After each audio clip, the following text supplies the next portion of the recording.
شباب خلينا نحكي الكلمتين. شباب بدي احكي الكلمتين. شباب الله يرضى عنكم بدي احكي الكلمتين. اول شيء السلام عليكم ورحمه الله وبركاته. مبروك للمنتخب الاردني، مبروك للمنتخب القطري، هارد لك للمنتخب الفلسطيني، وهارد لك للمنتخب العراقي. كلام كثير. انا عندي حلقه بكره ان شاء الله راح اصورها اليوم الفجر ان شاء الله، راح نحكي كل الكلام وكل ما شاهدناه في لقاءات اليوم.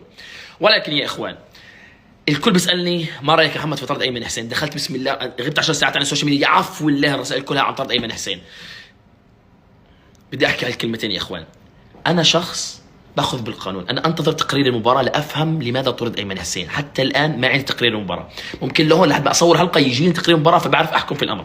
على ما ارى حاليا بدي ادخل افكر انه ايش اللي صار. ان كان ايمن حسين طرد لانه عمل حركات تستفز الجمهور العراقي، فبالتالي هون كان على الحكم اللي هي موضوع المنسف وما منسف، كان على الحكم ان يكون اكثر رحمه به لانه معاه اصفر. لانه اذا تكلمنا عن استفزاز الجمهور فحركه اللاعبين الاردنيين كذلك قعده المنسف هي اخذت ابعد ما سبق المباراه من كلام منسف واسد وما بعرف انتم شو الذئب شو بسموه الاردني شو اسمهم الاردني النشمي العراقي الاسود فبالتالي كانوا يغنون اغنيه حلوه عجبتني امبارح. ايش هي؟ ايش كانوا يحكوا؟ الاسد بعد جوعان طيب يا شارد من اليابان. طيب خلينا نحكي هالكلمتين يا محمد، اسمعني الله يرضى عنك. اسمعني. فبالتالي اذا كان ايمن حسين طرد لانه قام بعمل عمليه استفزازيه للجمهور، فانا بقول كان على الحكم ان يكون اكثر رحمه به، خاصه انه معاه اصفر ولانه المباراه اخذت شد عصبي ولاعيبه الاردن لما احتفلوا بالمنسف يعني قاعدين ناكل، فبالتالي هو رد عليهم وبتصير في الملاعب خطا. انا مش تصرفه مش صحيح، تصرفه خطا، ولكن كان على الحكم ان يكون اكثر رحمه. ولكن انا ليش بقول لك منتظر التقرير؟